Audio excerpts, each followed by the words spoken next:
Bonjour à tous et à toutes. Donc je suis Sylvain Godard, je suis donc délégué général de France Angels, la fédération des Business Angels. Et on vous accueille pour cette troisième édition maintenant de cette série de webinaires Parole d'experts que France Angels a lancé en 2025, qui a pour objectif d'apporter de la valeur à ses membres, Business Angels, mais aussi aux acteurs de l'écosystème, et je pense notamment aux entrepreneurs grâce à du contenu apporté dans le cadre des partenariats que la fédération signe. Dans le cadre de cette édition, c'est avec donc l'INPI, l'Institut national de la propriété intellectuelle. Et c'est pourquoi vous allez avoir deux intervenants aujourd'hui. Donc Julie Zerbib, déléguée régionale Île-de-France à l'INPI, et Philippe Raz, coprésident de France Angels, du coup la fédération des Business Angels. Vous allez avoir trois grandes parties. La première partie, qui sera la plus courte, sera une introduction par Philippe, qui vous présentera pourquoi France Angels et l'INPI ont décidé de faire un partenariat ensemble. Ensuite, nous laisserons la place à Julie, qui vous présentera les différents dispositifs proposés par l'INPI pour les entrepreneurs, mais aussi pour les accompagnants des entrepreneurs. Donc, je pense notamment aux Business Angels. Et enfin, on finira avec une session de Q&A, d'ailleurs pour laquelle n'hésitez pas à poser vos questions tout au long du webinar par écrit. Vous avez une fonction en bas de l'écran qui vous permet de le faire et on les prendra à la fin de ce webinar pour une dizaine de minutes. Je vais laisser la main du coup à Philippe. Philippe qui va commencer cette première partie du webinar. Donc Philippe, the floor is yours, comme on dit. À toi l'honneur. Merci beaucoup Sylvain. Bienvenue pour cette troisième édition de Parole d'experts. Et je suis ravi d'être ici avec vous et Julie Zerbib de l'INPI pour vous présenter les objectifs de ce partenariat. Alors, pour rappel, nous avons annoncé à Vivatech au mois de juin ce partenariat pour une durée de 3 ans, signé pour apporter, comme dans tous nos partenariats, de la valeur ajoutée, à la fois à France Angels, à la fois à l'INPI et pour les réseaux de France Angels, les membres du réseau de France Angels. Donc, premièrement, pour les réseaux de France Angels, il est clair que bénéficier d'un point de contact de l'INPI en local et de manière identifiée, vous allez le voir aujourd'hui, ça apporte de la valeur pour pouvoir apporter de la valeur à la fois aux membres Business Angels et aux startups. Également, de proposer l'expertise de l'INPI, qui, vous allez voir, va être extrêmement bien présentée par Julie aujourd'hui, avec des offres très packagées pour les startups et pour nous, les réseaux. Ensuite, pour l'INPI, c'est faire connaître ces offres et ces actions de sensibilisation à la formation concernant la propriété intellectuelle, au moment où, en France, l'innovation se doit d'être aidée et de manière forte et collective. Accompagner les business angels dans la prise en compte de la propriété industrielle, par exemple, lors des phases d'accompagnement des startups que nous faisons en amorçage et en cible précise au travers de toute la France. Et puis, enfin, pour France Angels, c'est vraiment aligné avec la stratégie qui nous est proposée et que nous avons développée pour 3 ans, de proposer des partenariats qui sont gagnants, gagnants, gagnants, en complément de ce que nous faisons déjà auprès des réseaux et de chacun de nos partenaires, et ainsi permettre à la fédération d'apporter de la valeur ajoutée claire, indubitable et actionnable en collaboration avec chacun de nos partenaires et dans ce cas-ci à l'INPI. Alors, sans plus tarder, Julie, je te cède la parole et merci déjà d'être avec nous pour ce moment. Bonjour à tous, merci Philippe et merci Sylvain et puis plus généralement merci à France Angel de nous faire de la place pour pouvoir effectivement parler propriété intellectuelle, mais surtout présenter pour nous tout l'intérêt d'avoir mis en place cette convention avec vous. Donc je suis effectivement déléguée régionale Île-de-France à l'INPI. Donc peut-être pour commencer, je vais un petit peu vous parler de ce qu'est l'INPI pour ceux peut-être qui ne nous connaissent pas. Donc l'INPI, c'est un organisme de service public qui est dédié à la compétitivité des entreprises. Donc Institut national de la propriété intellectuelle, effectivement, nous avons diverses missions. Les plus connues normalement de vous, ce sont les missions un petit peu historiques, cœur de métier, que sont la délivrance des titres de propriété industrielle. Donc effectivement, l'INPI a pour mission de réceptionner, d'examiner et de délivrer les brevets, les marques, les dessins et modèles et également les indications géographiques pour les produits artisanaux. Mais nous avons évidemment, bien sûr, plein d'autres missions, notamment des missions d'information et d'accompagnement des entreprises et de porteurs de projets. Donc, c'est ce qui va un petit peu faire l'objet aujourd'hui de mon propos. Information et accompagnement au travers d'un réseau de délégations régionales avec des chargés d'affaires qui, effectivement, rencontrent les entreprises ou tout acteur de l'écosystème de l'innovation pour parler propriété intellectuelle. Nous avons également des missions de sensibilisation et de formation. Alors, nous sommes reconnus comme organisme de formation et donc nous avons, accessible pour tous, un catalogue de formation qui est assez divers et varié avec pas mal de formations intéressantes à des prix assez compétitifs pour vous former à la propriété intellectuelle de façon large. Et puis, nous avons des missions un petit peu plus régaliennes qui sont peut-être un petit peu moins connues, puisque nous avons un rôle de représentation, d'influence, que ce soit au niveau national, mais aussi au niveau international, pour porter la voix sur la réglementation en matière de propriété intellectuelle. Et puis, nous hébergeons également le secrétariat du CNAC, donc du Comité national de lutte contre la contrefaçon, secrétariat qui est très en lien avec un député et une sénatrice pour faire valoir les droits des titulaires de titres de propriété intellectuelle. Et puis, dernière mission, et non des moindres, qui est une nouvelle mission depuis 2023, nous administrons la plateforme déclarative des formalités d'entreprise qu'on appelle le guichet unique. Donc effectivement, maintenant, depuis 2023, ça se passe chez nous pour pouvoir effectivement faire vos démarches de création, de modification ou de cessation de vos entreprises. Donc, voilà pour les missions de l'INPI. Pour ce qui s'agit de notre activité à nous et ce qui a fait l'objet de cette prise de contact avec le réseau France Angel, enfin, la Fédération France Angel, eh bien, c'est cette action que nous menons au travers de nos délégations régionales. Il y en a 13, ce sont les 13 régions françaises. 13 régions qui sont donc couvertes par des équipes de chargés d'affaires qui sont à votre disposition, que ce soit pour répondre à vos questions, pour vous orienter vers les bons acteurs ou pour tout simplement vous accompagner concrètement dans vos démarches de propriété intellectuelle quand vous êtes un entrepreneur, une PME, une start-up, peu importe, et pour effectivement vous aider à y voir plus clair dans cette matière qui peut être très utile pour votre développement. Et puis, nous avons également une plateforme téléphonique gratuite, INPI Direct, que vous pouvez appeler si vous avez besoin sur des questions de façon plus rapide et plus accessible. Donc, le partenariat qui a été signé à Vivatech, on en est très fiers à l'INPI. Hein, c'est un partenariat qui a été signé en juin 2025.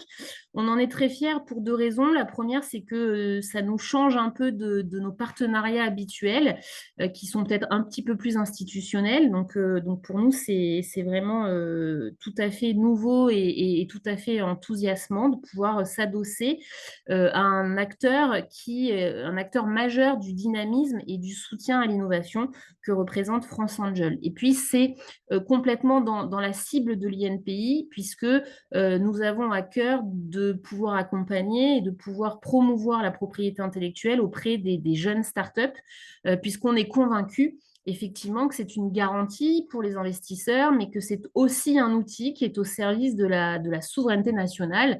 Ça permet effectivement à nos startups françaises d'être plus compétitives et d'être plus armées face à la concurrence internationale.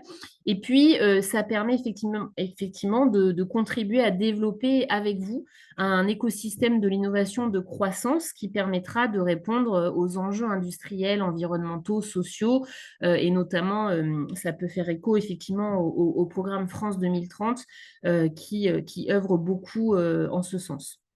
Donc, l'idée, effectivement, c'est d'avoir une action mutuelle pour valoriser nos offres et nos expertises, être plus visible, que ce soit pour nous auprès des jeunes startups, mais aussi du public des business angels, peut-être qui sont un petit peu moins en maîtrise de ces sujets de propriété intellectuelle. Et puis pour vous, peut-être aussi de vous faire connaître des entreprises que nous accompagnons au quotidien et des jeunes startups que nous accompagnons au quotidien.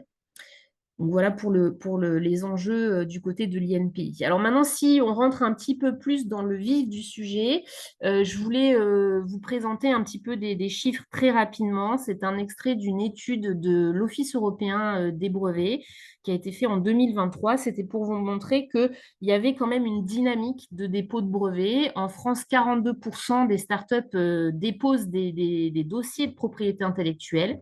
Donc, c'est un taux qui est assez conséquent, qui est le plus élevé en Europe, puisque la moyenne est à 29%. Donc, c'est tout titre confondu.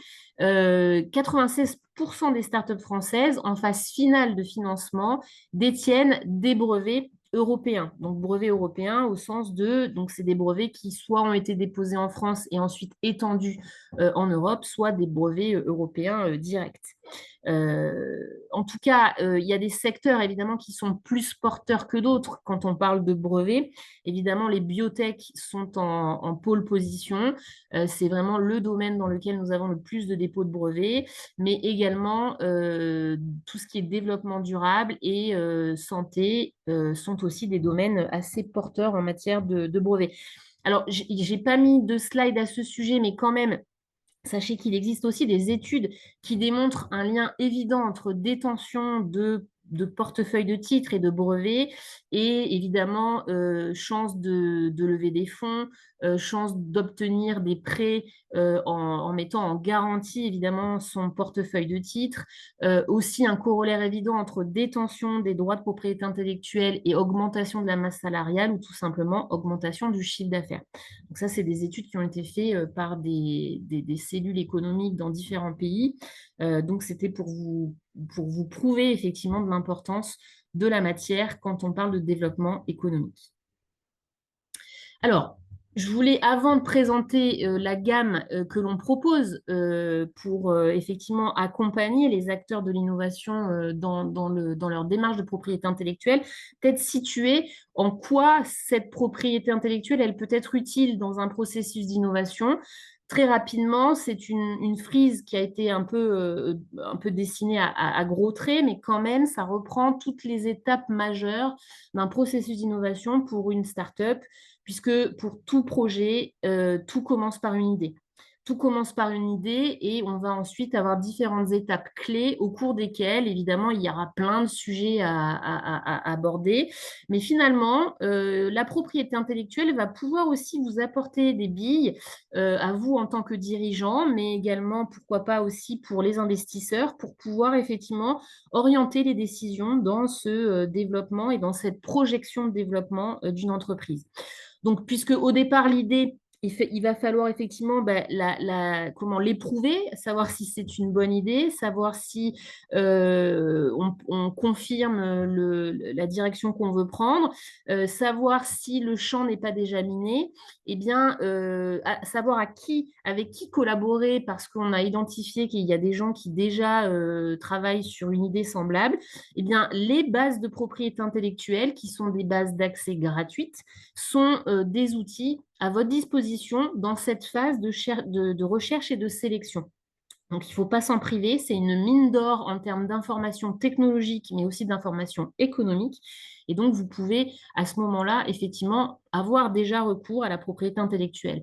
Ensuite, en phase de conception et de développement, on commence quand même à créer une certaine valeur, à faire, pourquoi pas, de la R&D ou pourquoi pas déjà avoir en tête une solution technique innovante.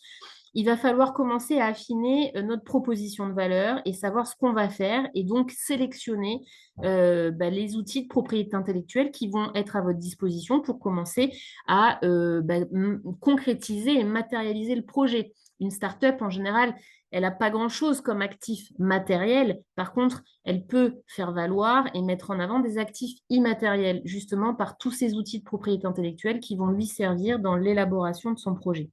Ensuite, on passe en phase d'implémentation en tout cas, on va éprouver son concept, on va prouver son concept.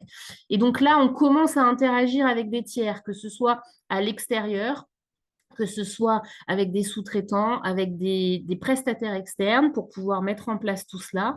Et donc, effectivement, la propriété intellectuelle, encore une fois, va vous servir à sécuriser vos relations en mettant en place des contrats solides et en pouvant effectivement asseoir votre position de façon sereine dans les collaborations commerciales que vous allez mettre en place.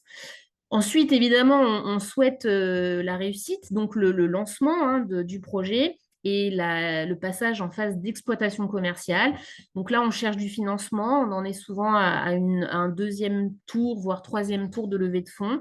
Eh bien, évidemment, il va falloir montrer patte blanche, donc montrer qu'on s'est préoccupé des risques juridiques que pouvait comporter le projet. Et donc là encore, la propriété intellectuelle va vous servir à construire une stratégie pour exploiter sereinement vos résultats. Pourquoi pas vous poser la question d'identifier des partenaires pour pouvoir concéder en licence vos droits et pouvoir effectivement ne pas avoir à supporter vous-même les coûts d'un développement.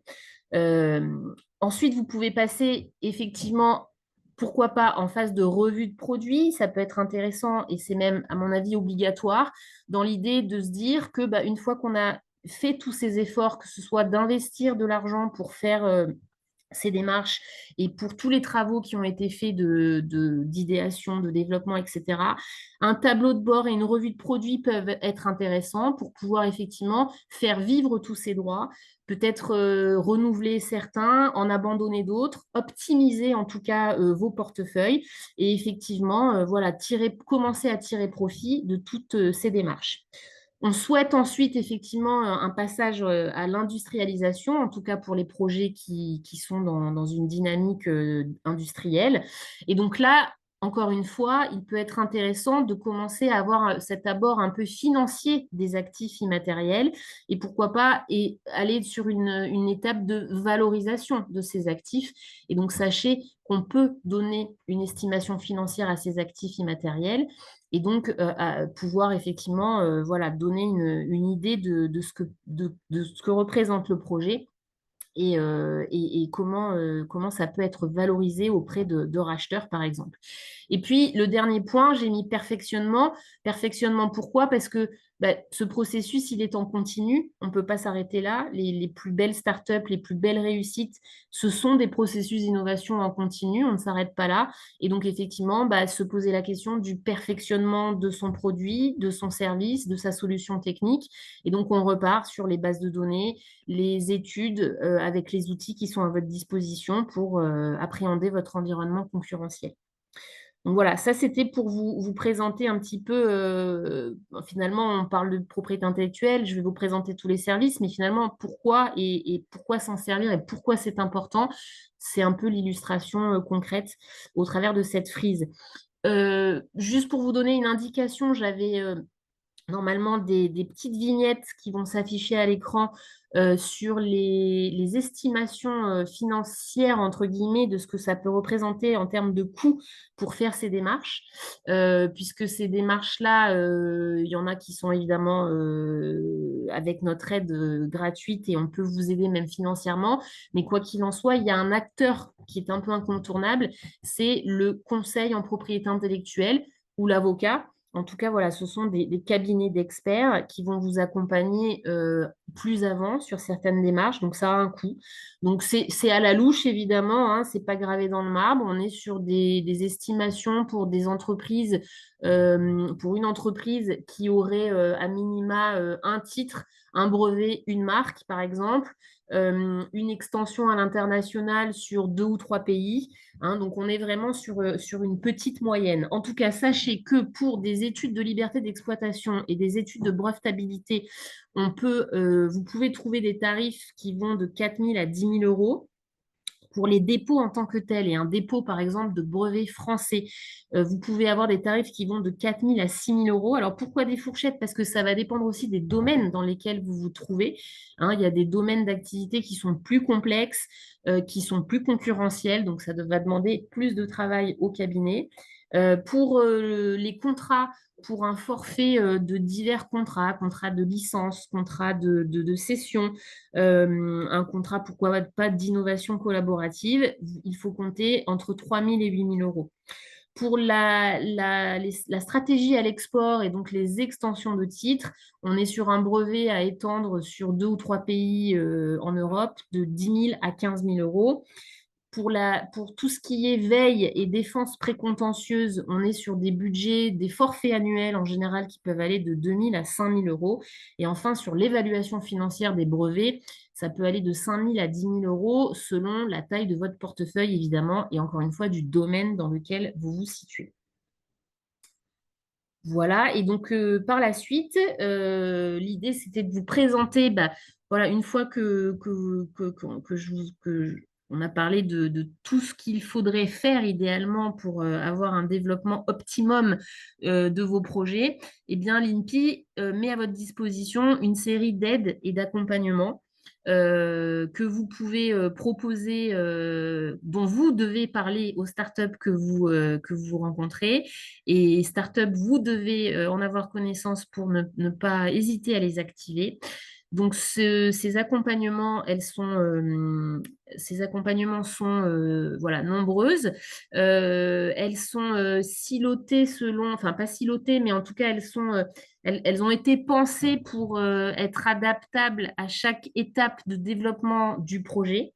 Il y a une partie, beaucoup sont gratuites. Il y a même du soutien financier. En gros, vous avez une première étape qui est une étape de diagnostic, de sorte d'audit.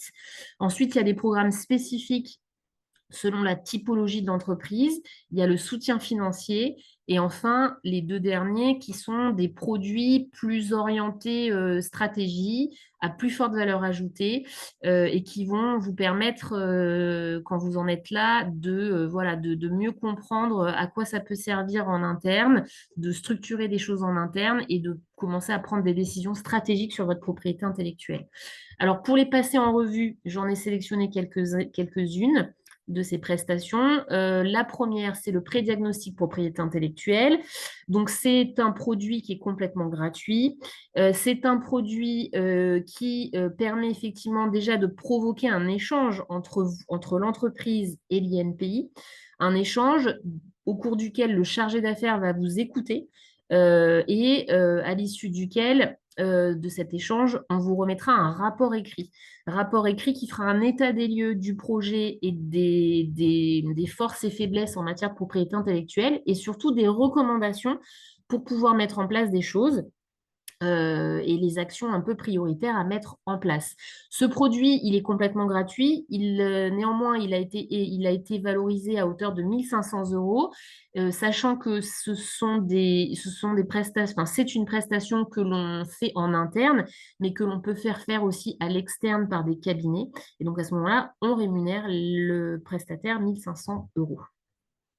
Voilà pour le pré-diagnostic. Ensuite, nous avons le programme Startup, donc dans la gamme des programmes spécifiques, programme Startup, donc ça me paraissait évident de vous en toucher 2 mots. Ce programme Startup, il est donc destiné, comme son nom l'indique, aux startups. Il se veut beaucoup plus agile et beaucoup plus adaptable à cette typologie d'entreprise. L'idée, c'est que la startup est un interlocuteur dédié qu'elle peut activer à tout moment, par téléphone, par mail, pour une question toute simple ou pour vraiment s'entretenir et voir ce qu'il y a à faire. En tout cas, à l'issue de chaque échange, on remettra un plan d'action. Ce plan d'action, c'est pas un rapport cette fois-ci, c'est vraiment une page A4 avec 5 actions à mettre en place pour pouvoir effectivement avancer sur le terrain de la propriété intellectuelle. On pourra remettre également une empreinte, ce qu'on appelle empreinte pays, qui donne un peu une image, une sorte d'évaluation des pratiques propriété intellectuelle de l'entreprise, ce qui permet tout au long de l'accompagnement de voir l'évolution visuellement. Et puis, en fin de parcours, on peut remettre une lettre de soutien à l'innovation. Cette lettre, c'est une sorte de caution INPI, on va dire, sur le fait que l'entreprise, la start-up, s'est bien préoccupée du sujet de la propriété intellectuelle, a effectivement eu un parcours avec nous et effectivement a mis en place des choses. Donc, c'est voilà, une lettre de soutien qu'elle pourra utiliser auprès remettre dans des dossiers, des concours, des appels à projets ou tout simplement des pitchs devant des investisseurs. Ensuite, le passe-pays qui est effectivement la prestation, enfin, c'est pas une prestation pour le coup, c'est une aide financière qui est sur mesure dans le sens où on va pouvoir l'octroyer à la start-up en fonction de son besoin. Il y a différentes prestations déjà identifiées qui sont à l'écran, qui sont en général les prestations les plus utilisées auprès des cabinets de propriété intellectuelle par les entreprises hein, qui veulent faire ces démarches. Sur ces prestations-là, nous prenons 50% sur la facture du cabinet qui va vous accompagner. Donc, ben, typiquement, par exemple, une rédaction de brevet français, on prendra 50% sur la facture qui sera acquittée par le cabinet. Sur les démarches à l'international également, sur de l'accompagnement contractuel orienté propriété intellectuelle, hein, bien évidemment aussi, et sur tout ce qui est financier, évaluation d'actifs, par exemple également. Donc, c'est un coup de pouce, hein, c'est pas, on ne prend pas une prise en charge globale des frais de propriété intellectuelle, c'est un coup de pouce, donc on a quand même quelques critères, déjà pour pouvoir valider le fait qu'on va octroyer cette aide, hein, donc il y a des critères, il faut que la start-up soit créée, il faut qu'elle ait un besoin vraiment d'aide financière, hein, qu'on ne soit pas face à une entreprise qui est déjà rentable, par exemple. Et puis, des critères dans le sens où l'entreprise elle a droit à 3 passes activables à tout moment, sans délai. En revanche, chaque prestation que nous financerons ne pourront pas excéder 6 000 euros. Donc, le devis qui nous sera soumis par le cabinet ne devra pas excéder 6 000 euros pour chaque prestation. Voilà pour l'aide financière. Et puis j'en terminerai donc sur les deux dernières prestations qui sont donc ce qu'on appelle chez nous les prestations à plus forte valeur ajoutée. Alors déjà, ce sont des prestations qui là sont payantes et qui sont destinées effectivement à vraiment à de la stratégie hein, véritablement. Donc la masterclass propriété intellectuelle, elle va permettre effectivement de réunir des sessions d'entreprise en général, ça va de 5 à 10 entreprises que l'on va réunir par session.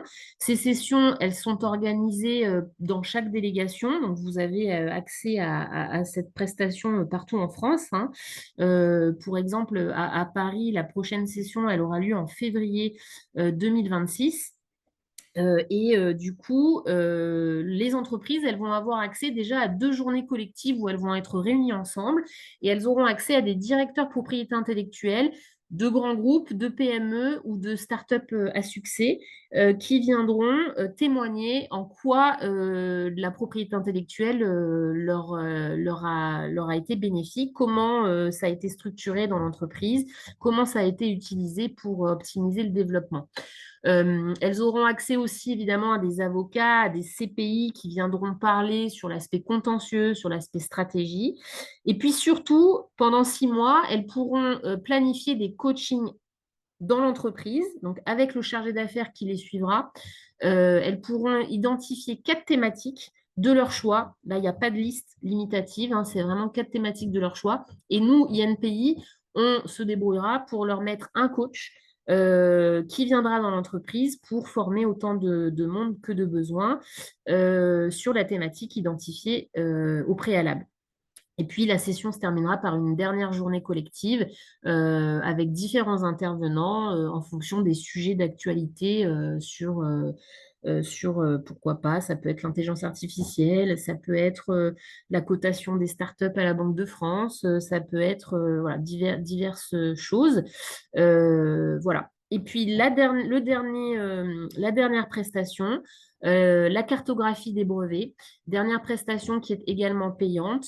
Là, on est sur un outil vraiment véritablement stratégique puisqu'on est sur un outil d'aide à la décision limite puisque c'est un outil qui va permettre de traiter la grosse volumétrie de brevets. Hein. Il faut savoir que les brevets, c'est 100 millions de brevets dans le monde, hein, à l'échelle mondiale, qui sont déposés. Donc, c'est beaucoup, beaucoup de données, c'est un gros volume. Et donc là, l'idée, c'est qu'on a développé qu'on a une licence sur un logiciel qui permet de traiter cette donnée de façon visuelle et de pouvoir surtout traiter cette donnée en fonction de questions qui peuvent vous intéresser. Soit que vous soyez start-upper, soit que vous soyez business angel, puisque l'idée, c'est de se demander, par exemple, que font mes concurrents, quelle est la tendance d'innovation dans tel ou tel secteur, que fait la recherche publique dans tel ou tel secteur, est-ce que l'idée qui est développée, elle est nouvelle ou est-ce qu'elle s'inscrit dans une tendance? Est-ce qu'il y a des collaborations qui peuvent être envisagées parce que j'identifie tel ou tel partenaire? Et tout simplement de donner une picture finalement de l'environnement concurrentiel pour simplement rassurer les investisseurs.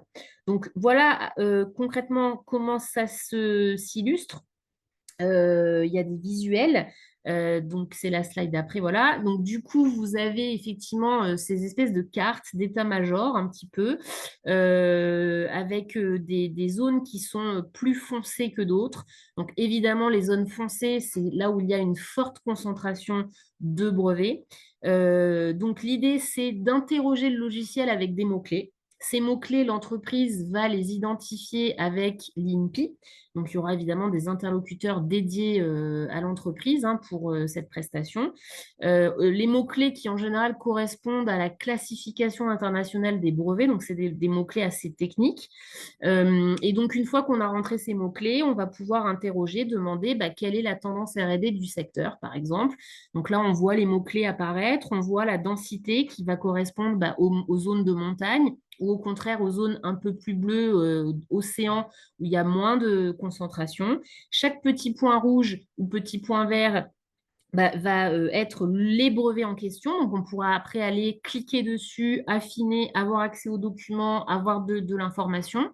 On peut aussi demander le positionnement des brevets d'une entreprise par rapport à d'autres.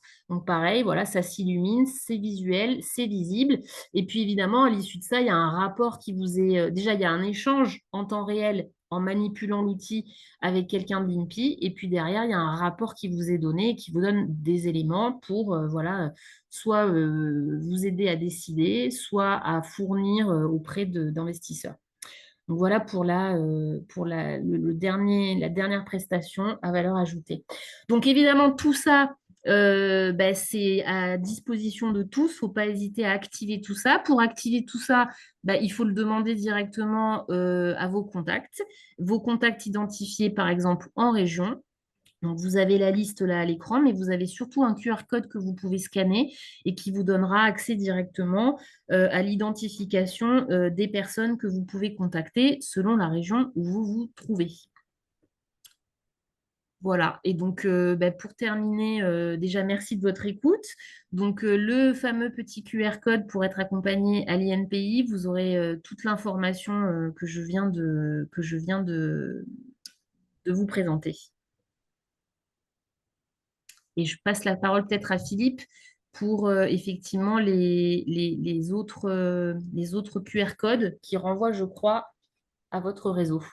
Merci beaucoup, Julie. Extrêmement clair et précis également sur l'ensemble des offres disponibles pour les startups, mais qui peuvent être mises en avant par les réseaux de Business Angels et les Business Angels instructeurs des dossiers auprès de nos accompagnants. Donc, vous allez recevoir, vous tous, les 172 personnes enregistrées, présentes ou pas présentes, 4 informations aujourd'hui. Premièrement, vous voulez être soutenu par l'accompagnement directement par l'INPI, vous allez recevoir la liste des gens de vos délégations régionales de l'INPI, point de contact pour les réseaux de Business Angels partout en Auvergne-Rhône-Alpes, en Bretagne, en Occitanie, Hauts-de-France et par ailleurs, comme vous l'avez vu juste avant. Vous allez le recevoir également si vous souhaitez être accompagné par les Business Angels ou les réseaux de France Angels. La grande tendance actuelle, vous le savez, c'est la mutualisation et la digitalisation de nos méthodes de fonctionnement pour nous rendre plus agiles et accompagner mieux les startups qui nous demandent de l'accompagnement capitaux, compétences et connexions en amorçage. Donc cela, si vous souhaitez être accompagné ou si vous voulez tout simplement devenir Business Angels, nous allons également dans cette communication aujourd'hui après-midi vous donner cette information. Donc QR code ou directement le lien. de notre site France Angels où vous avez toutes ces informations. Ensuite, certains d'entre vous sont partenaires ou potentiellement partenaires de France Angels. Les webinaires comme ceux-ci, Parole d'experts, sont des outils que nous utilisons pour permettre de mettre en avant nos partenariats qui, je vous le rappelle, ont tous la volonté d'apporter de la valeur aux startups, à nos membres au réseau de France Angels. Gagnant, gagnant, gagnant, comme je vous le disais au début de cette conférence. Donc, un tout grand merci à l'INPI de nous avoir fait confiance pour 3 ans. C'est le début et le lancement de ce partenariat que nous avons lancé en juin. Nous avons déjà en Auvergne-Rhône-Alpes mis en place quelques réunions. Également, vous êtes invités, si vous le souhaitez, à participer à un événement qui a lieu le 18 novembre à l'incubateur Léonard de la société Vinci, où l'INPI sera présent également. Vous êtes invité à y participer si vous le souhaitez. Prenez contact de la même façon avec Sylvain qui est indiqué ici. Donc, c'est ouvert à nos partenaires, startups et membres et réseaux de France Angels. 18 novembre, 14 h, à l'incubateur Léonard de la société Vinci sur Paris. Et nous sommes déjà 82 personnes inscrites à cet événement-là après 5 jours. Donc, pour conclure, nous allons ouvrir ce moment, je pense, avec Sylvain, qui a reçu beaucoup de questions par Internet. Une question pour qui vous voulez. Pour Julie, c'est votre moment, donc allez-y. Merci Sylvain de prendre ces questions et de nous les transmettre facilement. Merci Philippe. Oui, donc on a déjà des questions. Vous pouvez continuer à en poser pendant que Julie et Philippe répondent aux questions déjà posées via la fonction Q&A qui est indiquée en bas ou en haut de l'écran. J'ai un doute. La première question est pour toi, Julie. Alors, je vais te la lire. C'est une question de Lecoq. À partir de la date d'une demande de brevet qui a été déposée le 27 janvier 2025, sous quel délai au plus tard peut-on déposer un brevet européen? Alors, l'intérêt, c'est de faire jouer le délai de priorité. Il est de 12 mois à partir du dépôt de la demande française. Et donc, effectivement, ce délai, il peut être intéressant parce que ça vous permet de faire l'extension, effectivement, pour un brevet européen et de pouvoir bénéficier de la date de dépôt en France et donc d'avoir la rétroactivité qui va être en votre faveur, forcément, puisque l'idée du brevet, c'est toujours d'être le plus rapide puisqu'il y a cet enjeu de nouveauté.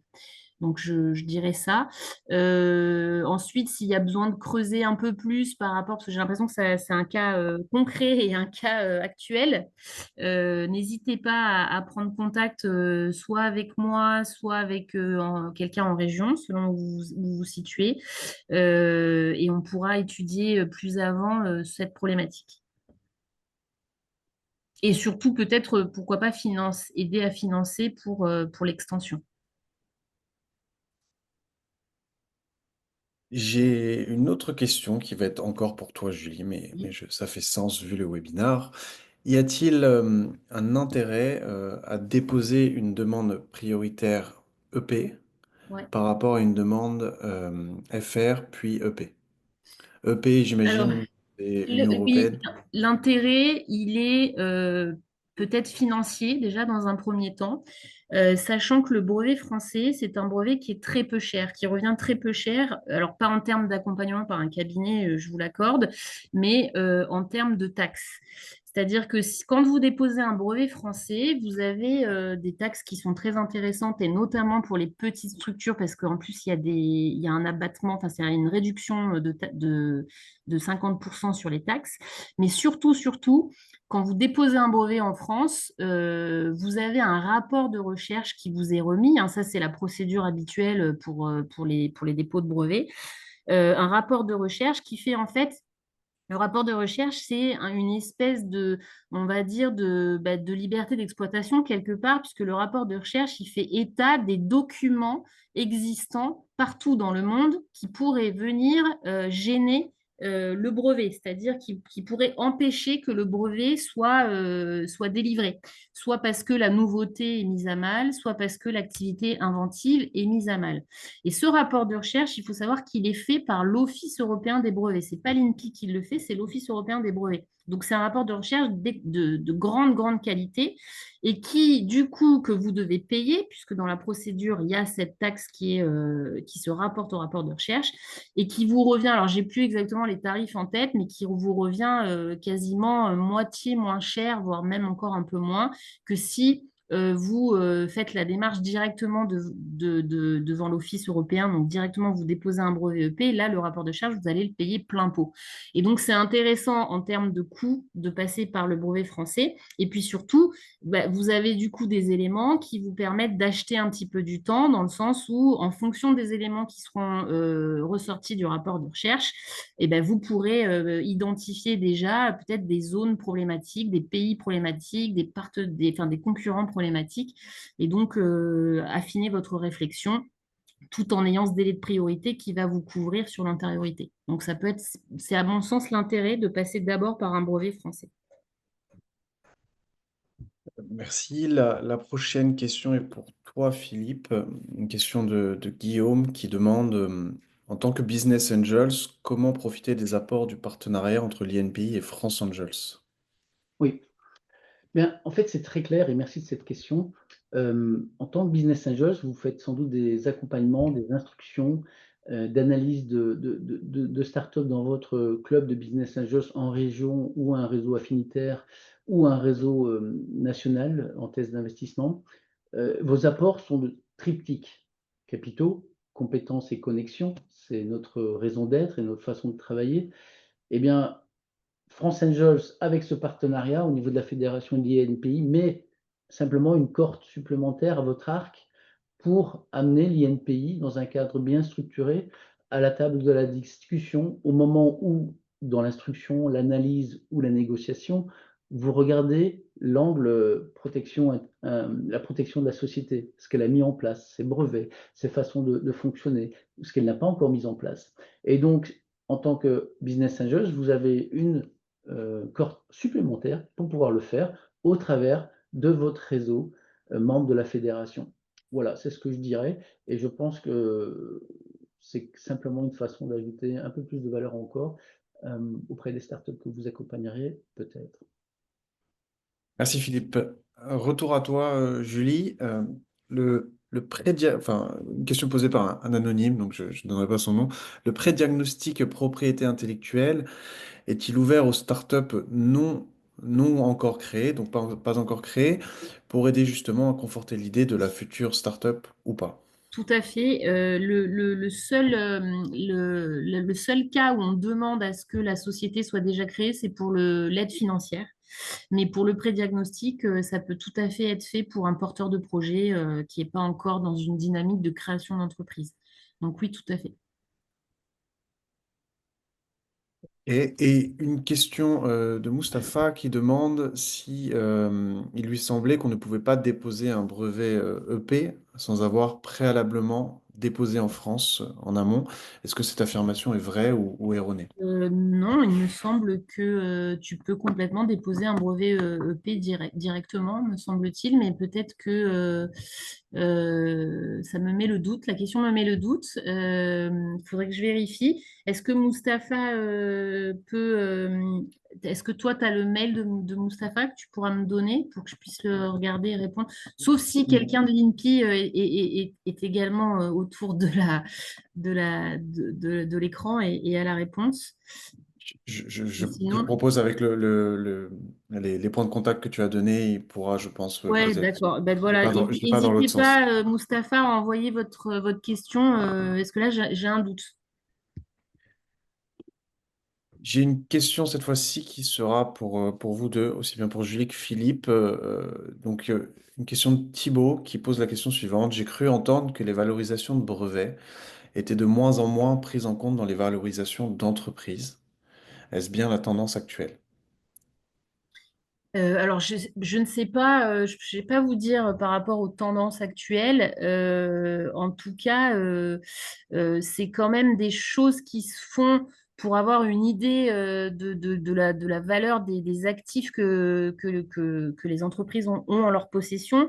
Et il y a quelque chose aussi qui se fait un petit peu, mais qui n'est pas encore généralisé, mais peut-être ça va se généraliser, qui est de nantir en fait ces titres de propriété intellectuelle pour pouvoir effectivement, pourquoi pas avoir des prêts auprès de banques. Ça se fait.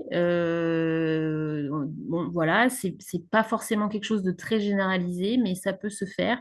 Donc après, est-ce que vraiment c'est dans l'air du temps ou pas? Ça, j'ai pas la réponse. Peut-être Philippe, qui est plus proche de ces questions-là, pourra répondre. Donc, vous serez tous d'accord, start-upers, investisseurs, accompagnateurs, qu'une valorisation, une valeur n'a de sens que s'il y a un vendeur et un acheteur. Donc, c'est une discussion, un accompagnement, une négociation. Et cette négociation, elle est globale. Elle part d'un point, d'un autre point, et il y a une convergence. Donc, ce point de convergence va prendre en place plusieurs critères, qui soient lors d'une augmentation de capital première ou future deuxième et troisième tour, lorsque les business angels sont déjà au capital. Ben, cette valeur-là, elle va bien sûr prendre plusieurs critères. Aujourd'hui, on parle beaucoup d'éléments de valorisation sur la base du fait que la technologie apportée est quelque chose qui permet d'être plus durable, la sustainabilité. Eh bien, la protection également doit pouvoir permettre d'être un des critères de sélection. Il n'est pas le critère sur la valorisation, mais il est un des critères. Et c'est pour ça que travailler en amont avec les dirigeants, les accompagner et leur mettre face à eux des délégués généraux locaux de l'INPI permet d'aller travailler ce sujet-là plus en avant. Au niveau des business angels, je sais que beaucoup de réseaux ont mis ces critères-là dans l'analyse des dossiers qui sont présentés au moment de l'instruction. Ensuite, lorsque nous faisons le suivi du dossier de la start-up dans sa discussion pour des sorties potentielles futures, eh bien, voilà, cette négociation est un peu plus globale. Donc, c'est inclus, mais de manière peut-être plus floutée et vraiment globalisée. D'où l'intérêt d'avoir ce partenariat avec l'INPI pour factualiser un peu plus aussi ces discussions. C'est ma réponse. Merci à tous les deux. Question pour toi, Julie, je pense. La grande question que tu as dû entendre, je pense souvent. Question Mhm. d'Éric qui demande si dans un marché où la pratique est de ne pas déposer de brevet pour éviter de donner à la concurrence, le détail et la manière dont on produit un résultat, pardon, la protection intellectuelle sous forme de secret industriel est-elle assez équivalent à un brevet? Alors oui, je sais ce que j'allais dire quand j'ai entendu le début de la question. Alors évidemment, nous, on a à cœur que les brevets soient plus utilisés par les entreprises françaises, notamment parce que, et c'est vrai que ça c'est aussi une des slides que j'aurais pu présenter, c'est il y a vraiment une grosse différence dans la culture et dans les pratiques entre les entreprises françaises et les entreprises étrangères. Et vraiment, on voit qu'il y a un déséquilibre clair et net entre le comportement des entreprises françaises versus le comportement des entreprises allemandes ou des entreprises américaines, même des entreprises chinoises. C'est-à-dire qu'on est vraiment sur des entreprises françaises qui sont déséquilibrées dans le rapport de force parce qu'elles n'ont pas de portefeuille suffisamment puissant sur les brevets, même les marques, les dessins et modèles, etc. Alors après, il n'y a pas que le brevet, ça je suis complètement d'accord et c'est là où je voulais en venir, c'est que évidemment le brevet c'est quelque chose d'assez fort parce que ça vous donne un monopole. Donc voilà, vous avez quelque chose de concret, un titre de propriété intellectuelle qui est délimité, qui est cadré, juridiquement reconnu à l'international, etc. Mais il y a des projets. Et il y a surtout des domaines dans lesquels il peut être peut-être plus intéressant, effectivement, d'aller sur une politique de secret et donc de valorisation de son savoir-faire. Et donc, effectivement, dans ces cas-là, ça peut être intéressant, mais encore faut-il bien maîtriser le sujet, parce que savoir-faire, il y a des spécialistes, encore une fois, là-dessus, parce que ça veut dire pour l'entreprise d'avoir une bonne pratique d'identification, de traçabilité, de mise au secret dans l'entreprise, donc d'encadrer ça dans les contrats de travail, d'accès à l'entreprise, etc., etc. Donc oui, le savoir-faire peut avoir du poids, évidemment. ça peut avoir du poids autant qu'un brevet, mais évidemment, c'est plus aléatoire parce que ça va être fonction de comment vous allez l'organiser, comment vous allez le mettre en place, le valoriser. Parce que c'est à vous de prendre les dispositions pour que ce savoir-faire il soit véritablement concret et identifié dans l'entreprise. Voilà. Si je lis une autre question maintenant, une question triste mais qui arrive dans la vie d'une startup malheureusement par moment. Quand une startup avec de la propriété intellectuelle et des brevets est en redressement judiciaire, je suis étonné, je lis la question, que ces brevets ne sont pas valorisés et ne constituent pas un floor à la valeur, à la casse de la startup. Et la question finit par l'INPI peut-elle aider dans ce process, donc en fin de vie d'une startup qui est en faillite? Alors pour le moment, non, sauf à dire qu'on peut proposer une aide financière pour avoir une estimation, justement, faire une prestation, enfin, avoir recours à un cabinet qui ferait une estimation financière du portefeuille de titres en question. Après, sur le versant, les enjeux autour de la liquidation d'une entreprise, etc., on n'a pas à proprement parler de service dédié pour ce type de cas en particulier, malheureusement pour l'instant. Mais pourquoi pas? Justement, c'est l'intérêt de ce partenariat, je pense, c'est que ça va nous faire peut-être voilà, nous pencher sur des nouvelles problématiques en lien avec la propriété intellectuelle. Merci Je ne sais pas Julie. si Philippe, comme Philippe a remis sa vidéo, il avait peut-être un complément à... Un complément, mais un peu plus sur une question précédente. Donc, commentaire que j'ai fait sur la valorisation et qui est aussi ici le cas sur un moment de fin de vie de la société. En fait, il faut comprendre que ce qu'on a dit ici de manière générique peut être nuancé en fonction du secteur de la startup. Je vais donner deux exemples. Une startup sans protection, sans pays dans le domaine du médical, la biotech, sans brevet, ça ne vaut pas grand-chose. Et à l'inverse, dans un secteur technologique de software, SaaS, eh bien, la pratique n'est peut-être pas de faire breveter ces choses-là et ne s'applique pas. Donc, en fonction du secteur de la startup dont on parle et d'accompagnement, la notion de pays est différenciée. Donc, ne jamais oublier cette partie-là pour nuancer les réponses que nous donnons. Merci à vous. La dernière question, mais qui n'est pas une question, mais pour clôturer ce webinaire, c'est plutôt bien. C'est un témoignage, pour reprendre ces mots, de Christophe, qui dit que le Pass Pays marche très bien. Christophe est un business angel de Grenoble Angels, si je ne me trompe pas. Donc je pense que c'est par expérience qu'il parle. Et qui dit merci à l'NPI pour votre réactivité d'après ses expériences personnelles. Julie, Philippe, si vous voulez un mot de conclusion, c'est maintenant ou jamais.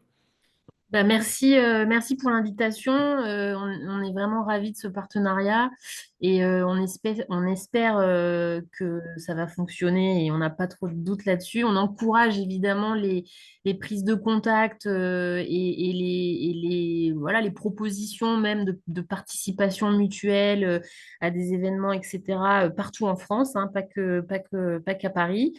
Donc voilà, n'hésitez pas à bien identifier vos contacts dans les régions à vous mettre en lien. Voilà. Merci beaucoup, Julie. Eh bien, tu m'as volé les mots, en fait. Ah, Je vais dire exactement ce que tu viens de dire. Si vous souhaitez être en contact avec l'INPI, Startup ou réseau de Business Angels, vous recevez aujourd'hui les 172 personnes enregistrées, présentes ou pas au webinar, les contacts. Ensuite, également des engagements par les événements. Donc, 18 novembre, l'incubateur de Léonard Beyond Capital, organisé par France Angels et ses partenaires. Et également, Philippe Ligaud de l'INPI et Elisabeth en Auvergne-Rhône-Alpes ont déjà contacté effectivement nos structures pour organiser des sessions ensemble et ce que nous allons pouvoir faire. Donc, si vous souhaitez devenir partenaire de France Angels, un point de contact également, vous allez le recevoir, vous allez recevoir le résumé, tout ça aujourd'hui. Et si vous devez et vous souhaitez devenir Business Angels, la même réponse, vous allez recevoir ça aujourd'hui simplement. Un grand merci Julie, un grand merci pour l'organisation Sylvain, et je vous dis à bientôt pour le prochain webinaire Parole d'expert de France Angels. À bientôt.